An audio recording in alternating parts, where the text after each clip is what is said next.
27 বছরের বুড়ি মেয়ে গল্প। তো বেশি কথা না বলে গল্প শুরু করা যাক। 27 বছরের বুড়ি মেয়ে কখনো আমার বাড়ির বউ করবো না। শাওন কথাটা শাওনের কানে যেতে শাওন তার মাকে বললো, মা থামো না, কোনো পাশে মায়া আছে। শাওনের মা বললো, মেয়েটা শুনলে কি হবে?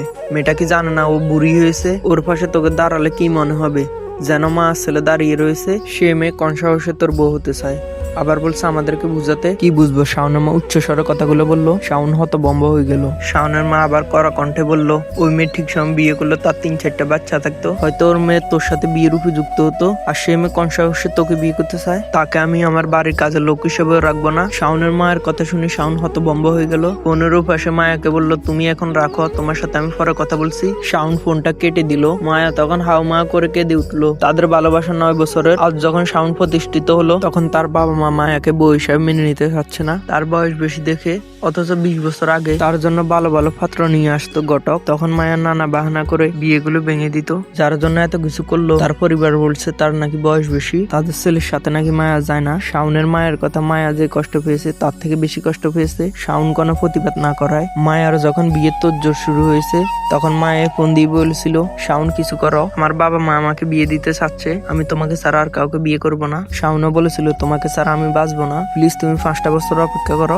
আমি পড়ালেখা শেষ করে প্রতিষ্ঠিত হয়ে তারপর আমরা বিয়ে করব। শাওন সেদিন মায়ের কাছে সময় চায় আর ভালোবাসার পরীক্ষা হিসেবে তাকে 5 বছর অপেক্ষা করতে বলে। আজ শাওনের পরিবারের কাছে মায়া বুড়ি, তাদের সরকারি ছেলের সাথে যুবতী মেয়ে মানায়। এই বুড়ি মেয়েকে না মায়া এসব ভেবে কেঁদে উঠে। মায়া একটা পার্কের বেঞ্চের মধ্যে বসে শাওনের জন্য অপেক্ষা করছে। কিছুক্ষণ পর শাওন এলো। শাওনের কলার চেপে ধরে, তারপর বলে, গতকাল রাতে তুই মেয়ে দেখতে গিয়েছিলি, কেন দেখতে গিয়েছিলি? তুই না আমাকে ভালোবাসিস, তাহলে অন্য মেয়েকে কেন দেখতে গেলি? শাওন আস্তে করে বলল, লোকজন দেখছে, সারো। মায়া তখন রাগী কণ্ঠে বলে, সবাই জানুক তুই দিনের পর দিন আমাকে অপেক্ষা করে কিভাবে ঠকিয়েছিস। শাওন যথেষ্ট নরম কণ্ঠে বলল, মায়া থামো। মায়া শান্ত হয়ে যায়। আবার পুনরায় বেঞ্চে গিয়ে বসে। শাওন মায়ার পাশে বসলো। মায়া বলল, মেয়ে কি পছন্দ হয়েছে?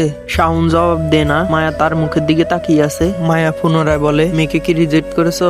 শাওন আমতা আমতা করছে দেখে মায়া বলে, সুন্দর করে কথা বলো, মেয়েকে কি রিজেক্ট করেছো? শাওন বলল, না, আমার পরিবার মেয়েটাকে খুবই পছন্দ করেছে, আমি অনেক চেষ্টা করেছি, কিন্তু আমি তাদেরকে আটকাতে পারিনি। তারা মেয়েটাকে রিং পরিয়ে দেয়। মায়া বলল, তুই কি সত্যি চেষ্টা করেছিলি? শাওন মাথা নিচু করে বসে আছে। মায়া চোখের পানিগুলো মুছে বলল, তুমি চেষ্টা করনি। তুমি যখন সত্যি চেষ্টা করতে, তাহলে মেয়েটাকে রিজেক্ট করতে। তোমার জন্য আমি শুধু শুধু পাত্র রিজেক্ট করেছি। তোমাকে আর কিছু বলতে হবে না শাওন, আমি বুঝেছি। তুমি দেখো, তোমার 27 বছর, আমার 28 বছর, তোমার বাসা আমাকে বুড়ি দেখায়। শাওন বলল, মায়া, আমি সত্যি তোমাকে ভালোবাসি। মায়া তখন হাসলো। তখন মায়া বলল, সত্যি যদি আমাকে ভালোবাসতে, তাহলে যুবতী মেয়ে দেখে গলে পড়তে না, তার সাথে বিয়ে ঠিক করে আসতে না। শাওন বলল, তুমি আমাকে ভুল বুঝছো। আমি আমার বাবা মাকে অনেক বোঝানোর চেষ্টা করেছি, কিন্তু পারিনি। শাওনের এই কথাটা শুনে মায়া দীর্ঘশ্বাস ফেললো। তারপর বলল, পুরুষের শূন্য পকেটে যে মেয়ে পাশে থাকে, সে কখনো বেঈমান হয় না। আর যে পুরুষ সফল হওয়ার পরে সে নারীকে পাশে রাখে, সে কখনো বেঈমান হয় না। শাওন মায়ের দিকে তাকালো। মায়া তখন আবার বলে, বেকারত্বের দোহাই দিয়ে আমাকে বললো 5 বছর সময় দিতে, দিলাম। তারপর বললো, আর একটু সময় দাও, তাও দিলাম। আজ আমার বয়স 27, আমাদের সম্পর্ক আজ 9 বছর। তোমার কাছে 9 বছরটা চোখে লাগেনি, আর আমার 27 বছর এটা চোখে লেগেছে। শাওন নিশ্চুপ হয়ে বসে থাকে। তারপর মায়া করুণ চোখে বলল, গ্রামের মানুষ বলে কুড়িতে বুড়ি, তা আমি সত্যি আজকে বুঝতে পেরেছি। 9 বছর আগে তুমি পড়ালেখা করতে, বই কেনার জন্য টাকা ছিল না, মা বাবার কাছ থেকে টাকা চাইতে শরম লাগছিল। ওই সময় তোমাকে আমি মানসিক সাপোর্টও দিয়েছি, আর্থিক সাপোর্টও দিয়েছি, তোমার জীবনের প্রতিটি পদক্ষেপে আমি ছিলাম। এখন তোমার কাছে আমি বুড়ি, তোমার পাশে আমাকে বেমানান লাগছে। তোমার পাশে মানায় 18 বছর যুবতী মেয়ে। আজ তোমার জন্য আমি বুড়ি হয়েছি, তোমার জন্য সব পাত্রকে রিজেক্ট করেছি। এসব তোমার কাছে মিথ্যে, শুধু আমার বয়সটা তোমার কাছে সত্যি মনে হচ্ছে। মায়ার কথাগুলো চুপ করে শোনা ছাড়া শাওনের আর কিছু বলার নেই, তাই সে চুপ করে শুনছে। মায়া আবার বলল, যখন তোমরা প্রেম করো তখন তোমরা এতিম থাকো, আর যখন বিয়ে করার সময় হয় তখন তোমাদের ফ্যামিলি আসে। যখন প্রেম করো তখন ফ্যামিলির কথা চিন্তা করো না, আর বিয়ে করার সময় ফ্যামিলির কথা চিন্তা করতে হয়। আমাকে ঠকিয়ে তুমি কখনো শান্তিতে থাকতে পারবে না, তুমি কখনো ভালো থাকতে পারবে না। এই কথা বলে মায়া ওখান থেকে উঠে চলে যায়। শাওন তার দিকে এক দৃষ্টিতে তাকিয়ে আছে। মায়া কান্না করতে করতে বাড়িতে চলে আসে। সে কান্না করতে চাচ্ছে না, তবুও তার চোখ দিয়ে পানি বেরিয়ে আসছে। চোখের পানিও তার সাথে বেইমানি করছে।